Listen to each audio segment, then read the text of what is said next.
y'all living with a man saying, oh, my man pays all of the household bills, he's going to have to pay bills to have somewhere to stay. So in reality, he's benefiting a lot more than you are with y'all living together. Oh, shit.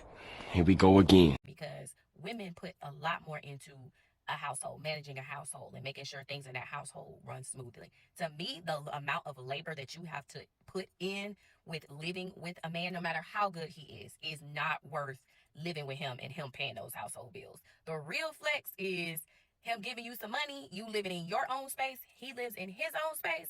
This bitch is stupid. She really is.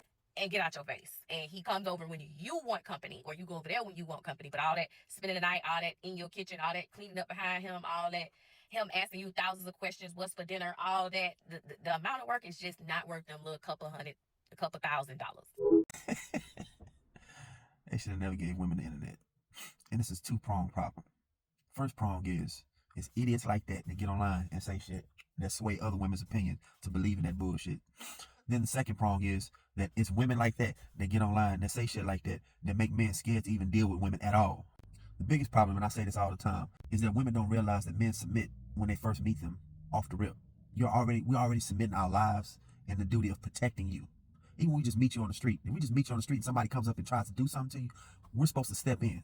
Just because you don't see that on an everyday basis at any given point in time, it's still his life is on the line 24 hours a day. He ain't lying. What y'all fail to realize is back when COVID happened, y'all were about 9 months from really figuring out how bad shit can get when you don't have the protection of a man in your house. Because what was going to happen when them little YNs started starving is they was going to be coming in your house looking at, they were like, oh, shoot, Betty down the street, she still got them food stamps coming in. She got food in her pantry. We're going to go on there. We're going to stick up. We're going to take that shit. She ain't got no man over there. Ain't nobody there to protect her. That's what would have happened. They came over there for what you had in your pantry, and then they might have just been like, you know what? Well, ain't nobody here to protect you. Ain't nobody here to stop us. You might well go give us some of them panties too. Gotcha, bitch. That's just the protection part. I ain't even talking about the providing part. She's talking about a man working to pay the bills in his place where he stays, pay the bills in the place where she stays, and they stay separate. And she come over when she feel like it, because she don't want to have to clean up after you. If you don't want to have to clean up after him, why should he have to pay for you? Does that even make any sense? You don't find that suspicious? The coldest part is nowadays you have men that do the cooking and cleaning, because a lot of y'all say that y'all don't even want to do it because y'all like women like her on the internet saying some bullshit. Bitch, you got to be crazy. It's just complete selfishness.